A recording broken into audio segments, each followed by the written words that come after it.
Nous allons aborder une thématique aussi intéressante que les autres. Collaboration entre organisations de la société civile, jeunes et seniors dans les pays du partenariat de Ouagadougou, succès, échec et apprentissage.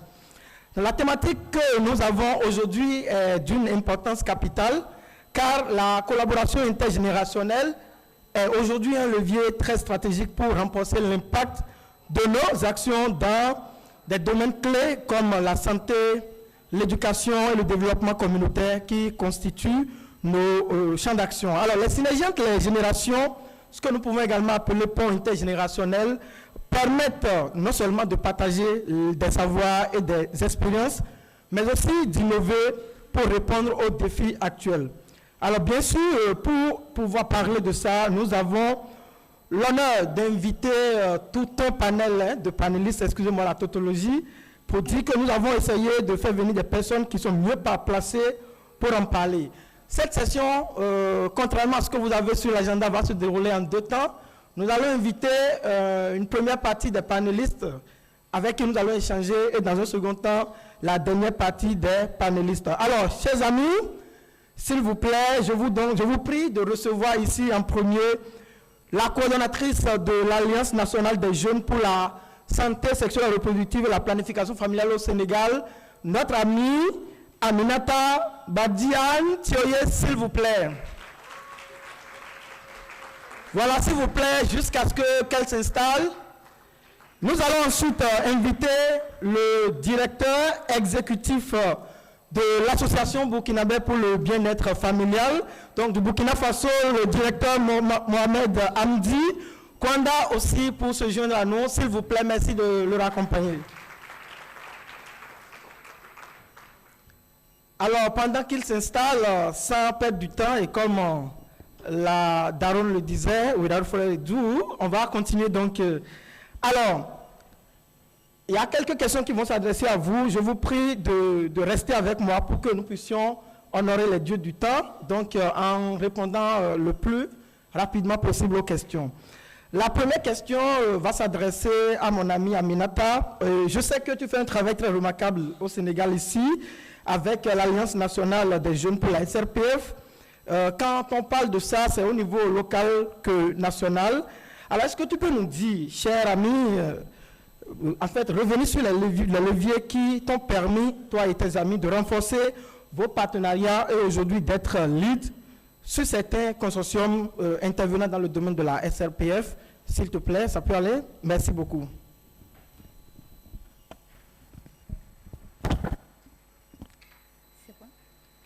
Bismillah, assalamu alaikum. Avant de démarrer, je vais d'abord, si vous le permettez, vraiment souhaiter la bienvenue à tous et à toutes dans ce merveilleux pays qui est le Sénégal que nous aimons tous. Et aussi vous remercier pour cette belle introduction. Pour ce qui est de l'Alliance nationale des jeunes pour la santé de la reproduction et la planification familiale, qu'est-ce qui nous a permis aujourd'hui de prendre le lead de certains grands consortiums au niveau du Sénégal? Je dirais le fait que, en termes de succès, bien sûr, le fait que on a pu travailler sur ce qu'on appelle l'évolution des partenariats. Aujourd'hui, quand nous sommes dans...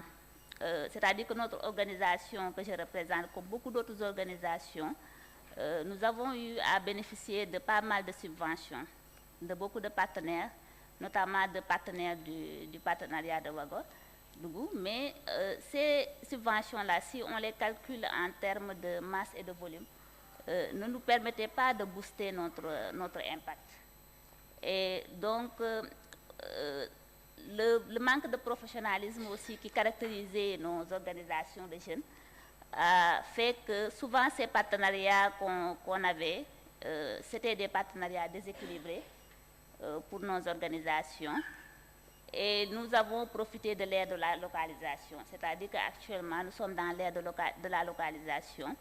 Et au sein de notre organisation, on a eu cette opportunité grâce à un projet avec le partenaire Save the Children, le projet ProSite, mais également notre partenaire Equipop, qui est ici représentée, qui nous a permis quand même de travailler sur le développement de l'organisation, renforcer l'efficacité de notre organisation.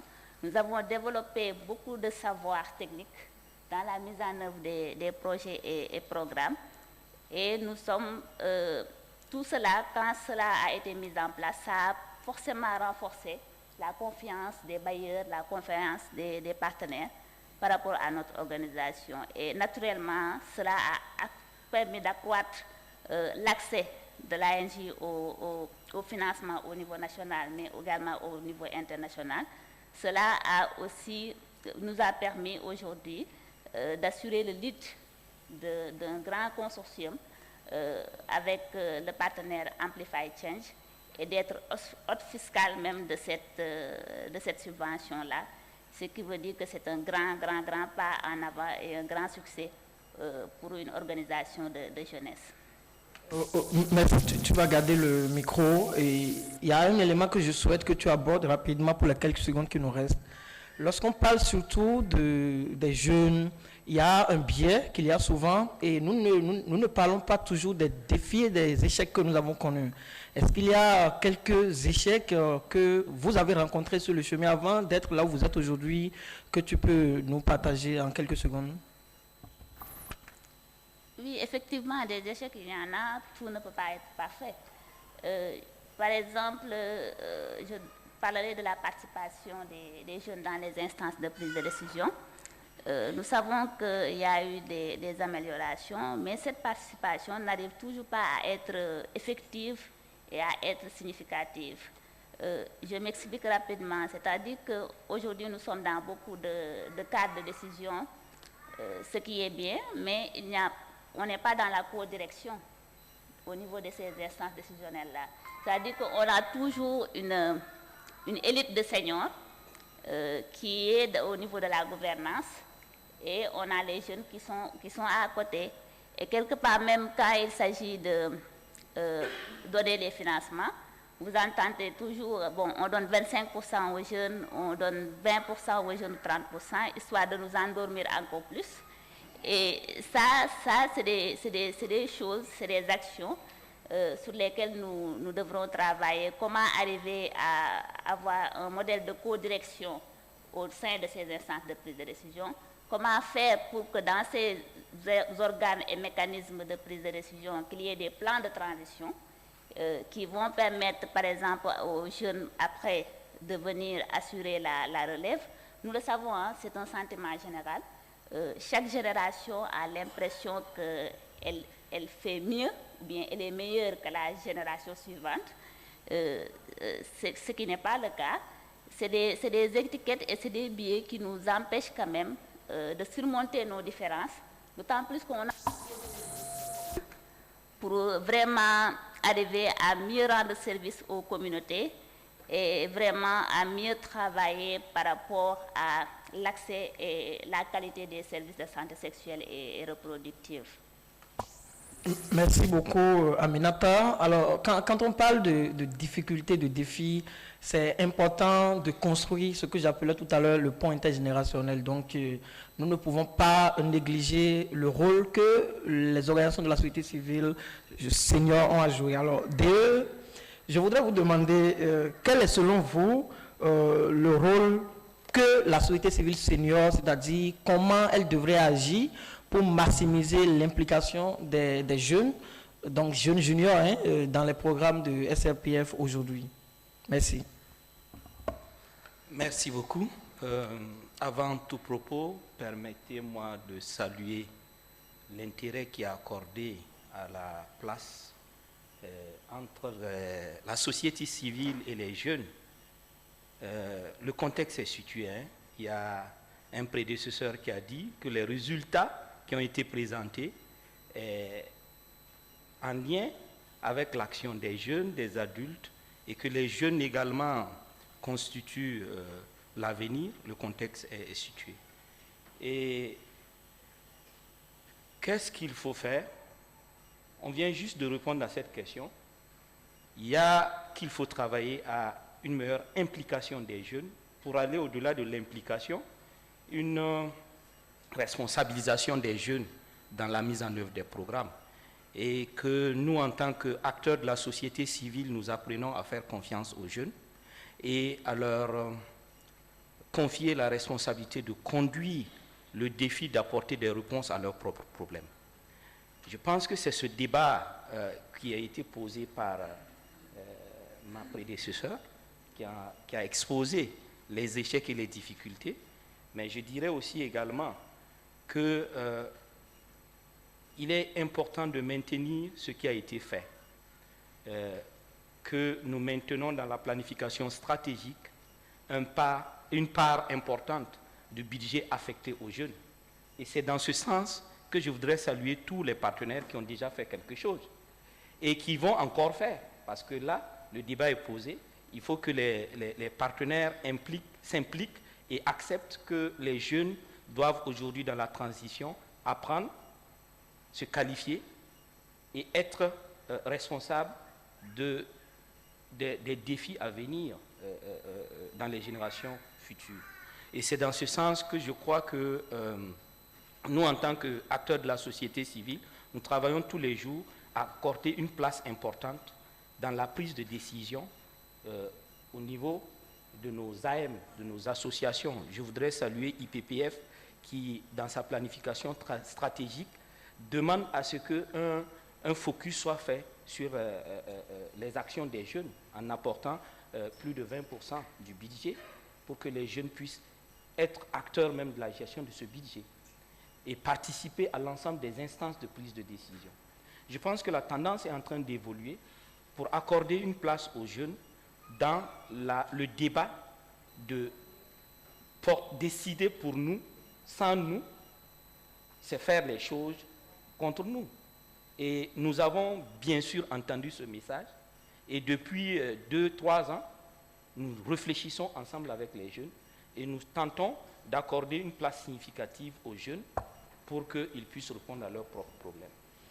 Merci beaucoup, DE. Alors, Aminata, je vais revenir vers toi et en 30 secondes, tu vas me dire quelle est, toi, ta vision d'avenir, disons, en 2030, par rapport à cette collaboration entre les seniors et nous, les juniors.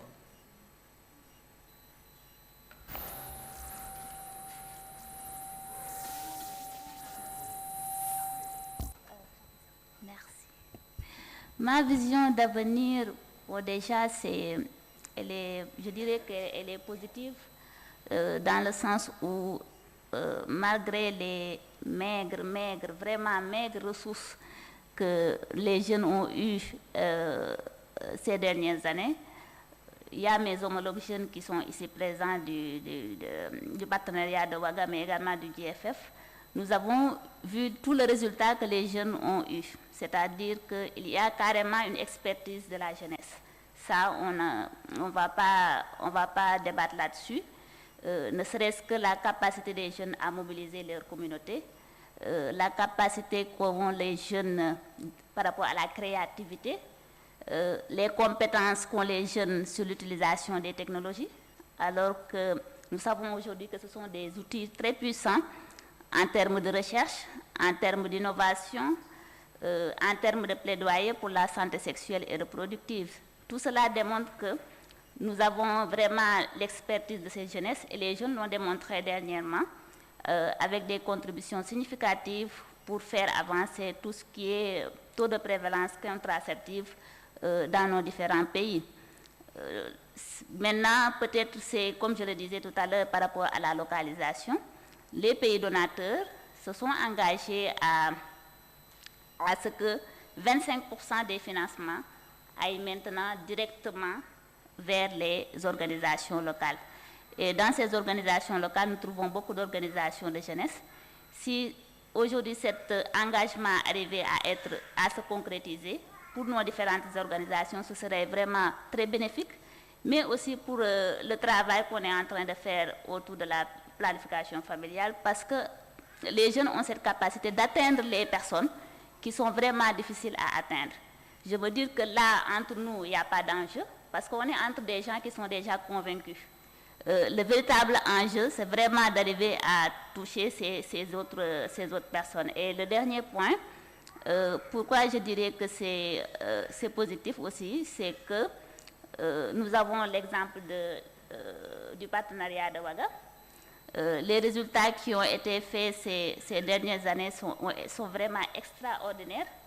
Et Marie, cela m'inspire en tant que coordonnatrice de l'organisation, mais cela inspire également énormément d'autres personnes à travailler beaucoup plus dur, à faire beaucoup mieux et avoir beaucoup plus d'impact dans le travail que nous sommes en train de faire. Donc c'est une vision vraiment sereine et positive que nous avons par rapport aux objectifs de 2030, malgré les retards qui ont été enregistrés. Merci beaucoup Amina. En 2030, les jeunes ont des compétences bien avérées, des ressources disponibles. Et tout ça, ça montre que nous sommes toujours là et nous sommes engagés. On est là et on verra cette année où tout changera. DE, à quoi ressemble ce partenariat idéal entre les organisations de la société civile senior et les juniors pour vous? À quoi ressemble ce partenariat? C'est relever ensemble les défis. Parce que quand on regarde, c'est comme elle l'a dit, l'insuffisance des ressources fait que les besoins sont énormes. Et cela pose le problème de répartition juste dans les priorités. Et je pense que la place du jeune devient une priorité parce que c'est l'avenir. En investissant sur le jeune, on capte une dynamique de population et on induit un changement transformationnel qui va être bénéfique dans le temps. Et deuxièmement, il y avait une crise de confiance entre les jeunes et les adultes. Et cette crise de confiance, c'est que le jeune était, à tort ou à raison, stigmatisé de ne pas pouvoir, ou bien de ne pas avoir les moyens ou l'expertise ou l'expérience. Et les procédures même ne facilitent pas souvent ça.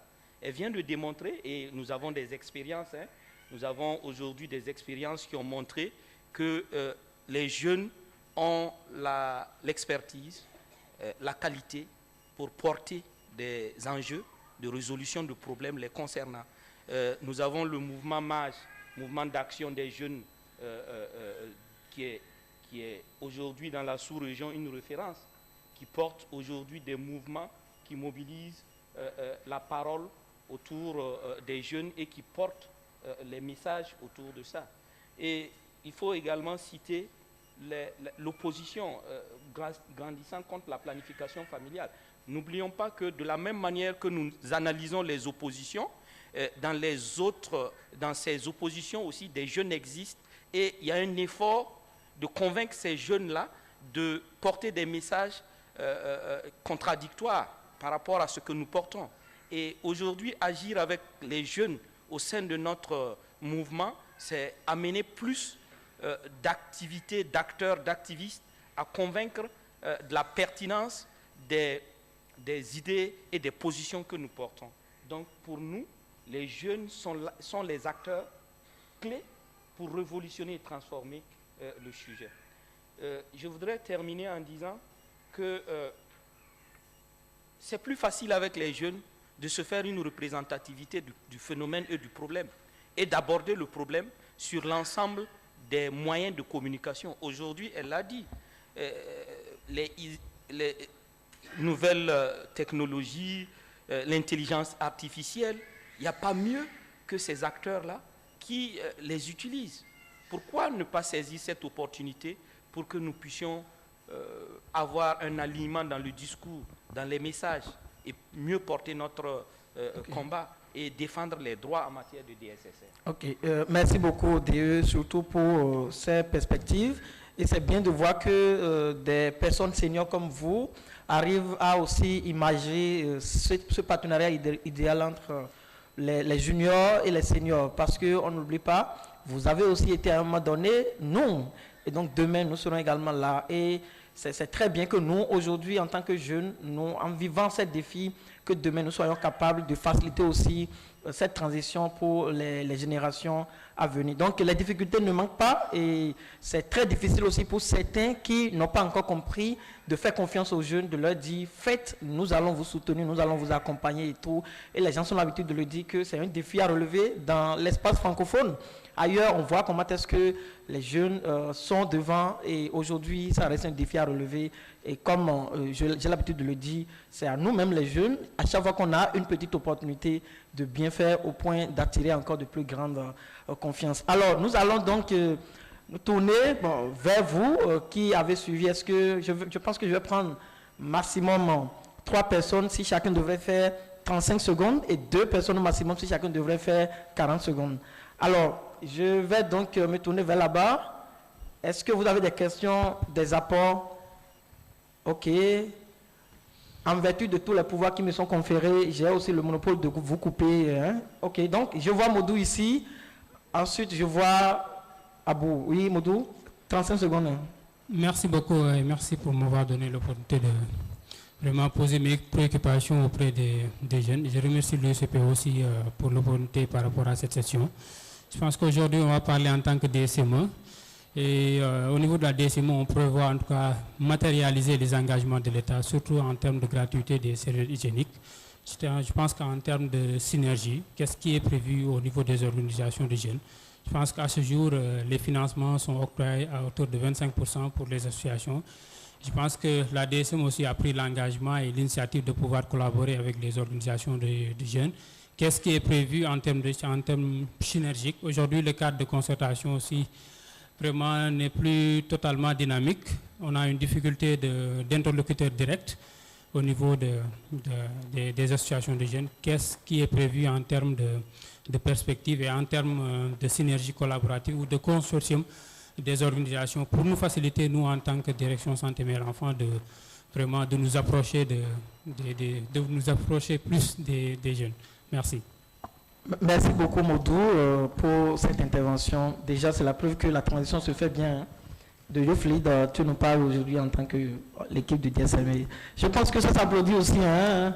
Voilà. Donc, ne soyez pas étonnés que je revienne ici en tant que ministre de la Jeunesse. Hein. On va donner la parole à Abou pour continuer. Ok, merci beaucoup, Amour. Ma question, ça porte sur la coordination des interventions. Avec tout ce que nous voyons aujourd'hui dans nos différents pays, les organisations se créent et les partenaires se partagent entre les organisations.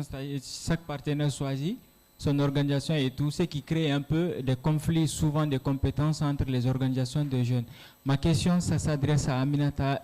Est-ce que vous êtes confronté à ce problème de coordination des actions des jeunes dans votre pays et comment est-ce que vraiment ça se passe? Parce que nous, en réalité, c'est vraiment quelque chose auquel nous sommes confrontés au pays et c'est un défi vraiment que nous voulons relever. Même nous aussi, c'est partager ce défi-là. Dernière personne, Fatou.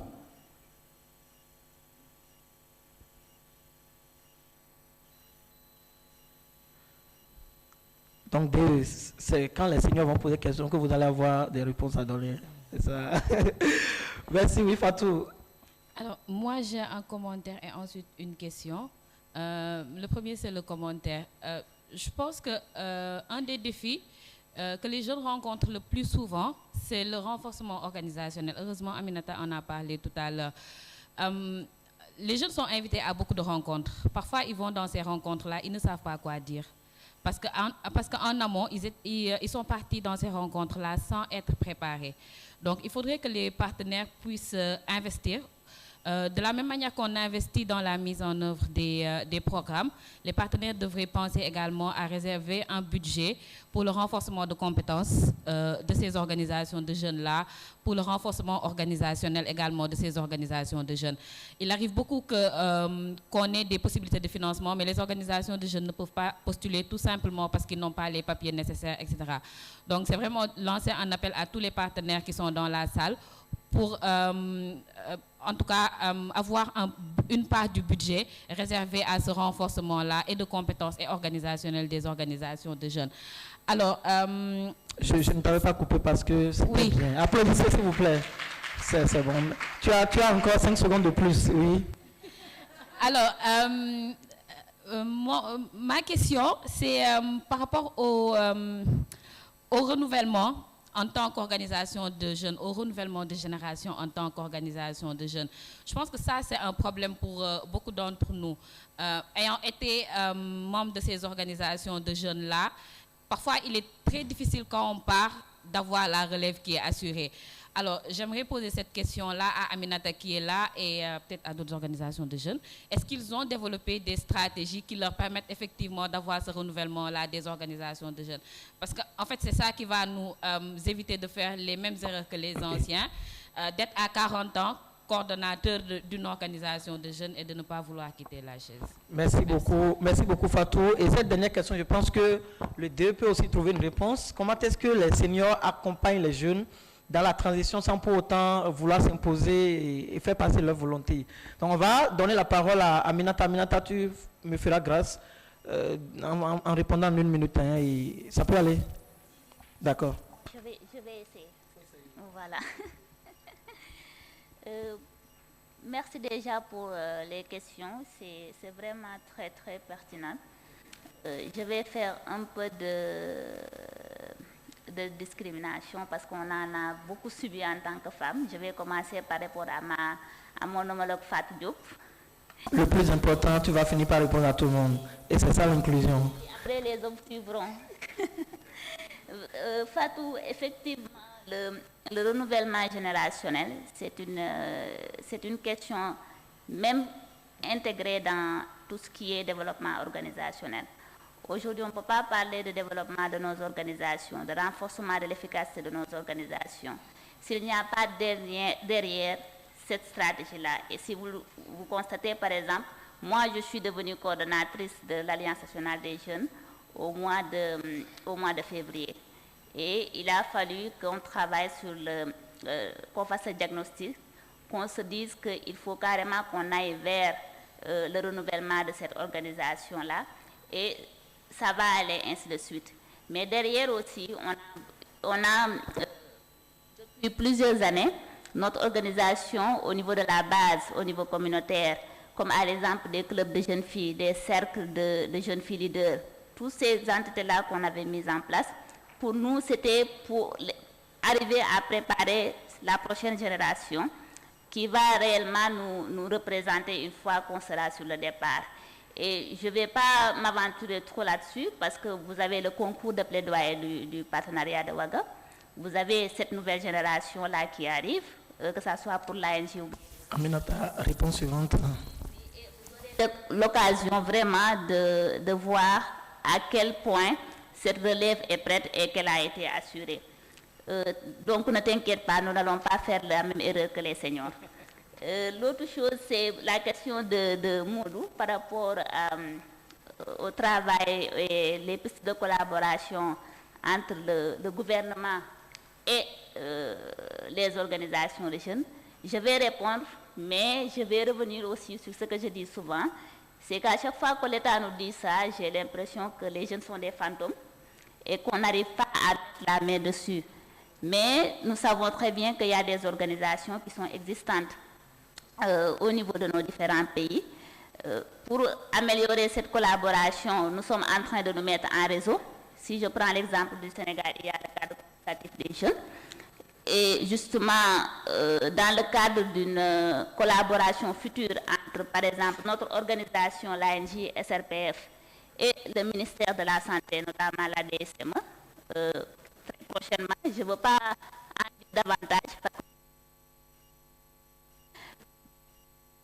Dans le cadre de collaboration-là, nous avons mis les orientations que nous avons reçues de redynamiser ce cadre consultatif-là au niveau national pour permettre au gouvernement de mieux travailler avec les organisations de jeunes au Sénégal sur les questions de santé sexuelle et reproductive. Vous rassurer par rapport à cela. Pour la question sur les problèmes de coordination, effectivement, nous rencontrons ça un peu partout.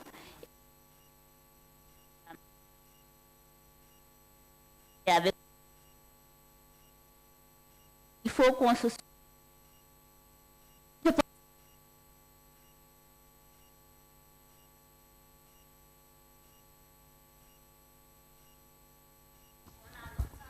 Aminata, encore 10 secondes réglo. 10 secondes.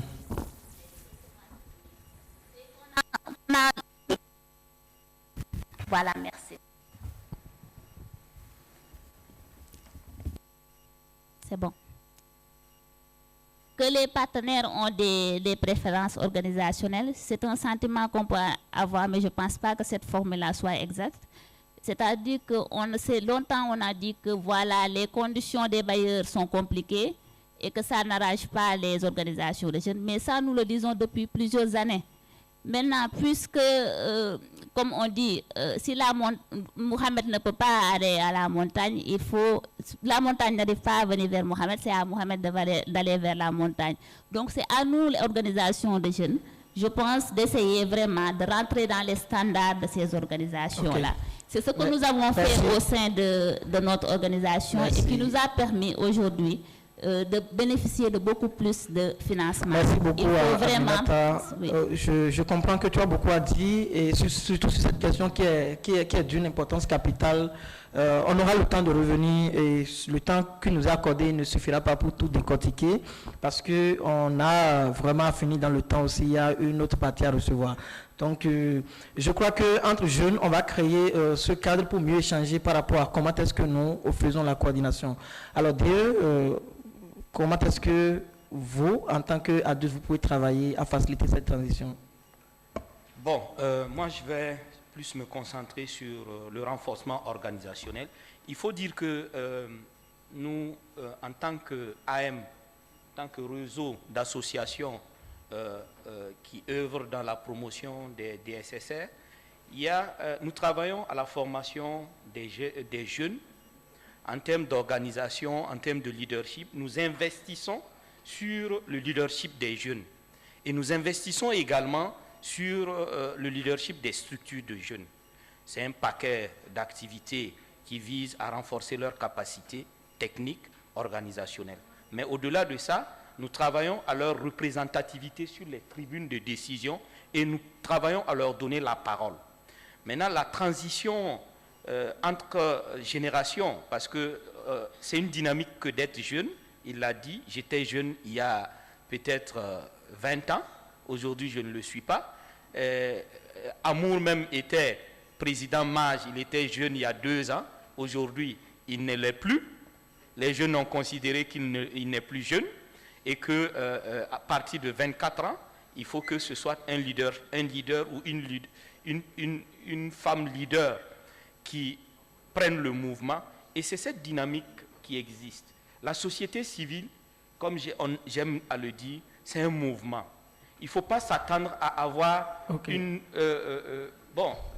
quelque chose d'harmonisé.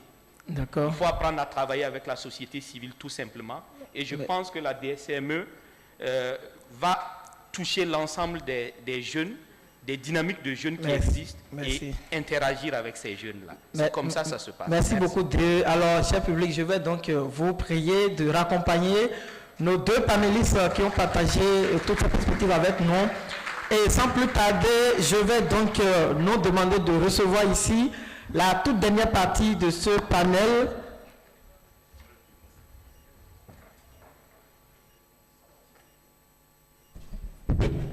Ok, merci beaucoup. Donc, nous allons recevoir la dernière partie ici et je vais inviter Awaba à nous rejoindre. Point focal jeune pour le PO-EFP 2030 en Mauritanie. Merci donc de la recevoir. Ensuite, je vais demander à notre amie Rihanna Touré Mamadou, coordonnatrice de l'association féministe Chouré Togo, excuse-moi de cacher le nom, à nous rejoindre. Et enfin, respectueusement, j'invite l'imam Aruna Kone, président de Arao, et membre de ASIP Côte d'Ivoire aussi, à rejoindre le panel. Ok, merci. Donc, comme 2 enfants entourés de leur père, vous allez rester de part et d'autre et l'imam va s'installer au milieu. Alors, en attendant donc que l'imam nous rejoigne, je vais lancer la toute première. Soyez en train de recevoir l'imam, s'il vous plaît. Voilà. Papa, salam alaikum. Merci. Alors, ça va très bien. Nous allons donc, Awa, rapidement, et s'il vous plaît, ici la rigueur va être beaucoup plus forte. Papa, en son temps, pardonnez-moi, D'accord. Alors, Awa, tu vas nous dire, en tant que point focal membre du GFF, je crois bien, quels sont les facteurs de succès, du moins, qui vous ont aidé pour une bonne collaboration avec les OSC jeunes et aussi les seniors? Tu peux nous le dire comme un point clé rapidement. Okay. On aime beaucoup les gens qui ne parlent pas aussi trop. Merci. Bonsoir tout le monde. Merci beaucoup. C'est un plaisir pour moi de faire partie de ce panel. Merci beaucoup, Amour, pour cette question. Donc, en termes de collaboration entre les organisations de la société civile senior et jeunesse, je pense qu'il est important de travailler sur une stratégie adaptée, parce que, au fait, les organisations de la société civile senior doivent croire en la capacité des organisations de la société civile jeunesse à contribuer au développement. Donc, bien sûr que nous reconnaissons l'expertise et l'expérience des organisations de la société civile, car il s'agit vraiment d'une complémentarité. Mais je pense qu'il est important d'instaurer un climat de confiance envers les organisations de la société civile jeunesse, parce que les organisations de la société civile jeunesse sont perçues négativement. Pourquoi? Parce que c'est des organisations, on a tendance à dire qu'ils n'ont pas d'expérience, qu'ils ne sont pas professionnels, oui, qu'ils ne peuvent pas porter... Oui, je comprends bien. En fait, ce que tu es en train de dire avait déjà été abordé tout à l'heure. On a besoin d'avoir un facteur qui a favorisé le succès de cette collaboration entre vous et les autres. Un facteur. Ok, d'accord. Et donc, le reste, on va partager ça par la suite. Merci. D'accord. Donc, le facteur qui a favorisé cette collaboration, c'est qu'en tant qu'une organisation de jeunes, nous avons été sélectionnés dans un projet d'une organisation locale qui s'appelle la MSME, qui a bénéficié d'un fonds de ONIFAM, sur laquelle nous avons été retenus pour être renforcés institutionnellement. Et grâce à ce projet, nous avons nos locaux, nos bureaux, et tout ce qui va avec, mais également nous avons eu à travailler sur des manuels de procédure, mais également sur les politiques PAS, en tout cas tous les documents institutionnels qui nous permettent de grandir et de pouvoir porter des projets d'envergure. Merci beaucoup. Vous pouvez aller tout droit au but, et ça c'est vraiment intéressant. Merci Awa. Donc le renforcement institutionnel. Je vais donc demander à notre ami du Togo. Alors tu diriges aujourd'hui une organisation de jeunes très influente au Togo, et il faut le reconnaître, malgré les défis d'ordre institutionnel et financier. Alors tu vas nous dire aussi comment est-ce que vous êtes arrivé à transformer ces défis en opportunités aujourd'hui, voilà, dans ce contexte aussi difficile. Toi, ton but, en nous disant comment vous êtes arrivé à braver ces défis-là pour transformer les choses. Ça peut aller. De toute façon, tu me souris, c'est pour m'influencer. Je suis influençable. Je vois le stress que tu mets en posant tes questions. Toc, toc. Bonsoir à toutes et à tous. Alors, par rapport à Rihanna Touré Mamadou du Togo, Tchaouré, pour moi, par rapport à notre organisation, c'est beaucoup plus l'engagement. L'engagement que nous avons. Il faut dire qu'au Togo, depuis quelques années, nous n'avons plus la possibilité d'avoir des récépissés. Donc, s'enregistrer officiellement en tant qu'organisation de jeunes au Togo est un défi. Vous pouvez avoir un reçu d'enregistrement, mais vous ne pouvez pas avoir un récépissé. Et la plupart des organisations qui financent, voilà. Donc, la plupart des organisations qui financent aujourd'hui demandent d'avoir un récépissé. Nous sommes basés sur notre engagement, la façon dont nous travaillons, le pourquoi nous travaillons, avec qui nous travaillons, quels résultats nous voulons avoir. C'est l'un des outils ou mécanismes que nous utilisons. Le deuxième, c'est le leadership, qui nous permet facilement, quand nous nous retrouvons dans des espaces avec nous les appelons des devancières, hein, des seniors, comme j'entends parler ici, mais pour nous, c'est des devancières, des gens qui ont qui ont des organisations de société civile, qui ont déjà accès à des financements, qui nous référencent, qui se portent comme, comment on dit, 5 secondes, hein? Garant, voilà, par rapport à nous, quand on postule. Mais aussi, nous avons la chance d'appartenir à des espaces qui ne sont pas trop exigeants sur les récépissés. Parce que, il faut le dire, les organisations de jeunes, quand on veut les avoir aujourd'hui, la question des tests, beaucoup de tests de politique, de machin, il faut vraiment alléger la tâche pour avoir les organisations de jeunes. Sinon, on se retrouve à travailler avec des organisations d'adultes, si je peux le dire ainsi, qui ont déjà toutes ces expériences. Merci. Voilà. Merci beaucoup. Donc, engagement, leadership, mais aussi appartenance à des espaces moins exigeants. Alors, cher imam, je voudrais vous lancer aussi une petite question qui ne va pas vous prendre du temps, comme c'est petit. C'est donc de nous dire, de nous parler des stratégies que vous avez déployées pour engager les jeunes religieux dans la promotion de santé sexuelle reproductive et peut-être un résultat tangible que vous avez eu. Merci. Bismillah ar-Rahman ar-Rahim. Bonsoir à tous et à toutes. Alors, nous, l'initiative que nous avons développée, je voudrais au passage dire merci au projet Suède et puis à l'UNFPA dans le cadre de la formation en cascade. On a essayé de toucher le milieu confessionnel.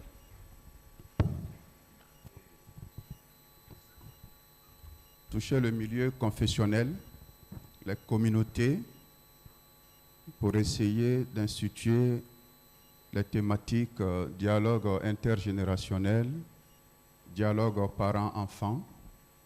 Et la phase pilote s'est passée chez moi-même à la mosquée, où la directrice de ARCIP Côte d'Ivoire est venue animer les thématiques avec les parents.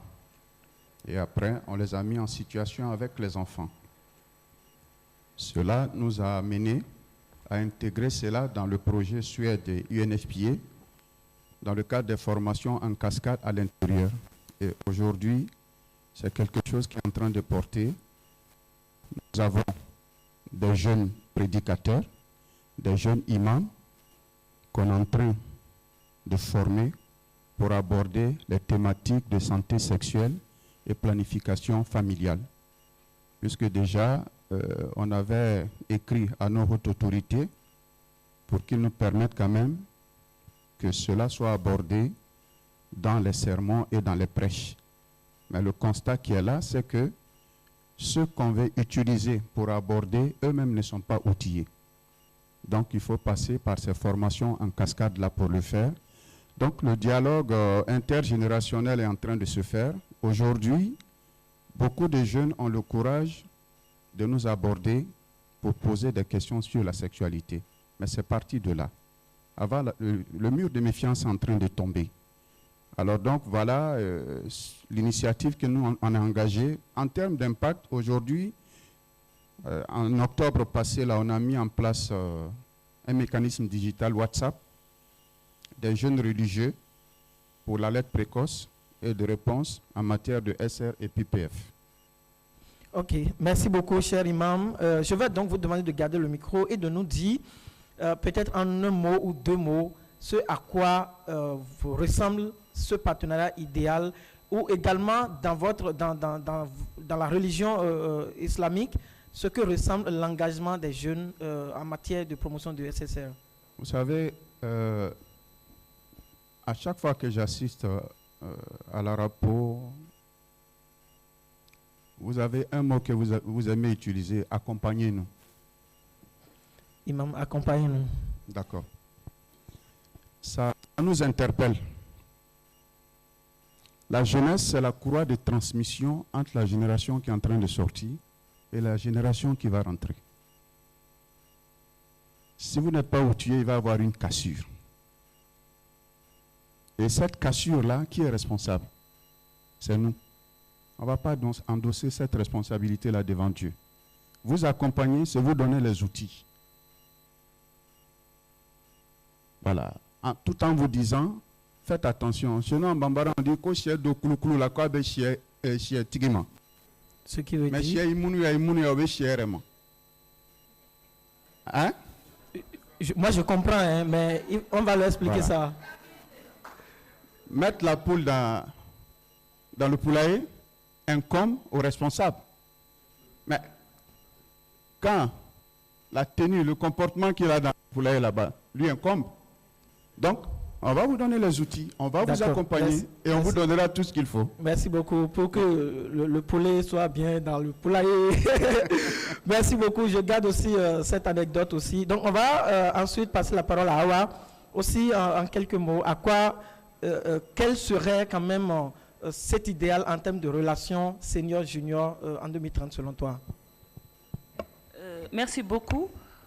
L'idéal serait d'ici en 2030 de voir les organisations de la société civile senior et les organisations de la société civile jeunesse collaborer de façon vraiment très significative. C'est que la collaboration doit être formelle en fait. C'est important que ça soit formel.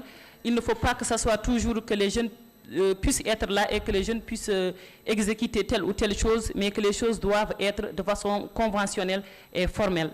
Merci. Merci beaucoup, Awa. Ça, c'est bien. Je te dois une bouteille de coca. Merci, Rihanna. On va venir vers toi. Si tu veux 2 coca, tu sais ce qu'il faut faire. Selon toi, quel est cet idéal? À quoi est-ce que ça ressemble en 2030, la collaboration junior-senior? Pour moi, la collaboration junior-senior en 2030 sera vraiment des espaces qui permettent aux jeunes, aux organisations de jeunes de pouvoir grandir en tant qu'organisation de jeunes. Donc un accompagnement organisationnel, pour ça j'apprécie beaucoup l'intervention de ma collègue, mais aussi des chaises pour les jeunes dans les instances de prise de décision. Ce serait bien que les jeunes ne soient pas seulement dans la mise en œuvre, mais dans tout le processus, que ce soit de la conception, de l'idée à la conception, à la planification, à la mise en œuvre. Je pense que c'est bien qu'on mette les jeunes à tous les niveaux. Merci beaucoup. Et bien sûr, mesdames et messieurs, ce panel tel que nous l'avons concocté, c'est d'ouvrir le chemin, la voie à une discussion qui va durer toute la rapport d'aujourd'hui jusqu'au jeudi. Donc, permettez à ce que les jeunes se rapprochent de vous, les jeunes allez vers les seniors allez vers les jeunes, discuter de la façon dont nous pouvons renforcer cette collaboration, construire ce pont intergénérationnel afin que nos objectifs soient atteints et que les jeunes soient au cœur pour contribuer à la construction de cet avenir meilleur. Et donc, sur ces mots, raccompagner aussi avec nous nos prestigieux, avec ceux qui sont passés par ici, panélistes s'il vous plaît. Et donc comme l'imam ne se lève pas aussi rapidement, il va attendre vos applaudissements toujours. Voilà, merci beaucoup. Donc ce fut votre Amour, très très touché. Amour, Dieu donné vos dons ici. Merci beaucoup d'avoir suivi ce panel et donc à très bientôt. Je ne bois toi.